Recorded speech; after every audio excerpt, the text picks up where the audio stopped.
Alors, on a avec nous Benoît Pillette. Benoît qui vient de terminer sa conférence. Bonjour, Benoît. Bonjour. Merci d'être avec nous. Benoît, explique-nous ce que tu fais dans la vie.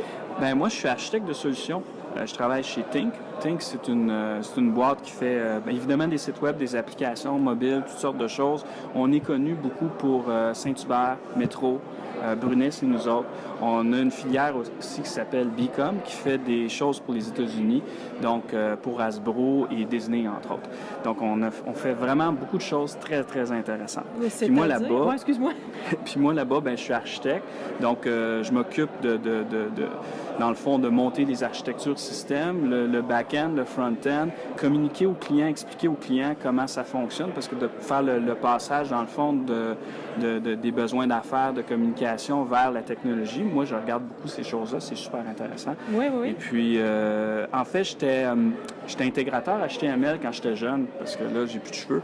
Et puis... J'étais moi aussi, quand j'en ai encore. Puis, j'ai toujours été impliqué au niveau HTML5.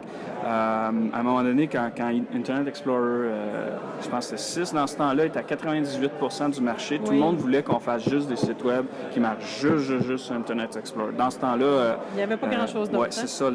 C'était une autre vie. Là. Et on s'est organisé un groupe pour essayer de promouvoir les bonnes pratiques. Puis ça, c'est devenu le W3 Québec. Je ne sais pas si vous connaissez. Oui. Donc, moi, j'ai été président du W3 Québec pendant 2 ans. Et puis, au fil des années, je suis passé de front-end, back-end, puis j'ai fini architecte.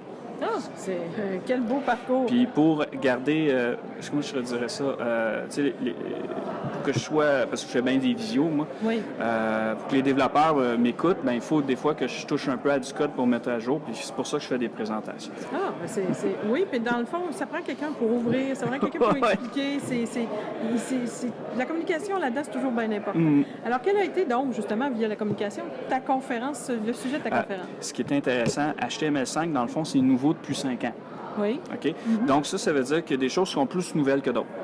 Puis, on répète, on ne va pas quand même répéter les mêmes affaires chaque année. Puis, il y a tout le temps des nouvelles API, des nouvelles affaires qui sortent.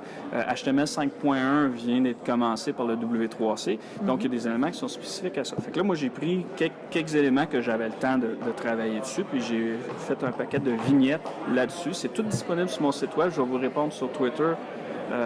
Le lien vers la conférence, ça peut très bien être utilisé sans conférence. C'est un petit peu moins bon, là, mais bon, quand même. Le code est là.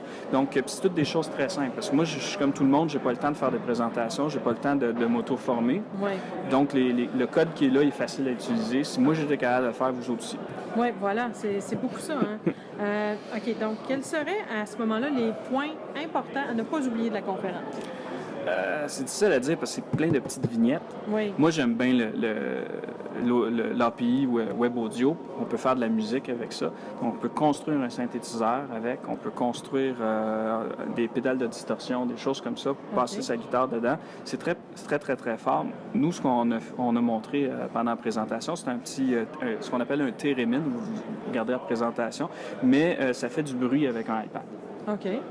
Donc, il y a ça. Il y a le Gamepad API qui est tout nouveau aussi. La possibilité d'utiliser un joystick pour contrôler sa présentation. Donc, entre autres, Keynote ne peut pas faire ça. Ma présentation, moi, je fais toujours ça en HTML5.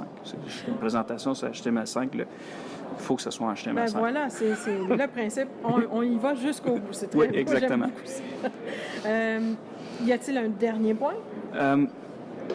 Continuez de regarder les nouveautés. Ils vont pas toutes, on va pas toutes les utiliser en projet, ça, c'est certain. Pas parce qu'elles sont là qu'on peut les utiliser. Non, mais on voit l'orientation des gens qui sont en train de réfléchir à c'est quoi la prochaine chose. Puis quand à un moment donné, ça devient standardisé, on en a au moins déjà entendu parler.